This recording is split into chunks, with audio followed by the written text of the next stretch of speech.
আফগানিস্তানে নারী শিক্ষাকে ঘিরে একপাক্ষিক সমালোচনা ও প্রোপাগান্ডায় সরব পশ্চিমা গণমাধ্যম। বিশেষ করে তালেবান সরকার ক্ষমতায় আসার পর নারী শিক্ষার নামে সহশিক্ষা বন্ধ করাকে অধিকার হরণ হিসেবে তুলে ধরা হচ্ছে। অথচ বাস্তবতা হলো তালেবান নারী শিক্ষার বিরুদ্ধে নয়, বরং ইসলামী আদর্শ ও সংস্কৃতি অনুসারে নারীদের জন্য পৃথক, নিরাপদ ও মর্যাদাপূর্ণ শিক্ষা ব্যবস্থা গড়ে তোলার প্রচেষ্টা চালিয়ে যাচ্ছে।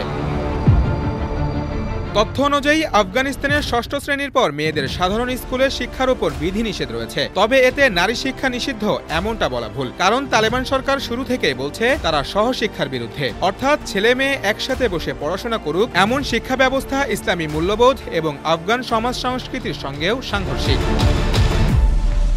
এই অবস্থানে দাঁড়িয়ে তালেবান সরকার নারীদের জন্য পৃথক ও নিরাপদ শিক্ষা ব্যবস্থা গড়ে তোলার উপর গুরুত্ব দিচ্ছে। রাজধানী কাবুল সহ বিভিন্ন অঞ্চলে মেয়েদের জন্য আলাদা মাদ্রাসা ও ইসলামী শিক্ষা প্রতিষ্ঠান গড়ে উঠেছে। তথ্যমতে শুধু এক বছরেই মাদ্রাসা ভিত্তিক শিক্ষায় যুক্ত হয়েছে 10 লাখ নতুন শিক্ষার্থী, যার মধ্যে উল্লেখযোগ্য সংখ্যক নারী ও কিশোরী। কাবুলের তাসনিম নুসরাত ইসলামী বিজ্ঞান কেন্দ্র এর পরিচালক জানিয়েছেন, তাদের প্রতিষ্ঠানে 90% নারী শিক্ষার্থী। সেখানে কোরআন, হাদিস, ফিকহ এবং আরবি ভাষার পাঠ দেওয়া হচ্ছে। তালেবান কর্তৃপক্ষ মাদ্রাসার নারী শিক্ষিকা নিযুক্ত সহ শিক্ষার্থীদের জন্য পরিবহনের নিরাপত্তাও নিশ্চিত করেছে। আরও বিস্ময়কর বিষয় হলো, সরকারি নারী কর্মকর্তাদের বসিয়ে রেখেই মাসিক বেতন দিচ্ছে তালেবান নেতৃত্বাধীন ইমারতে ইসলামিয়া আফগানিস্তান সরকার।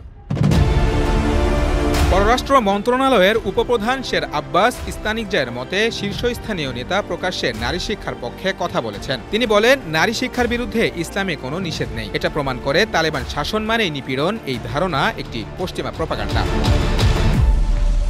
আফগান সমাজে ইসলামী মূল্যবোধের সঙ্গে সামঞ্জস্য রেখে নারীদের জন্য পৃথক ও সম্মানজনক শিক্ষা ব্যবস্থা গড়ে তুলতে তালেবান সরকার যে চেষ্টা চালিয়ে যাচ্ছে তা একপাক্ষিক মিডিয়া কাভারেজ দিয়ে ঢেকে রাখা সম্ভব নয়। এই প্রেক্ষাপটে আফগানিস্তানকে বাইরের চোখে নয়, আত্মপরিচয়ের আলোকে মূল্যায়ন করা উচিত।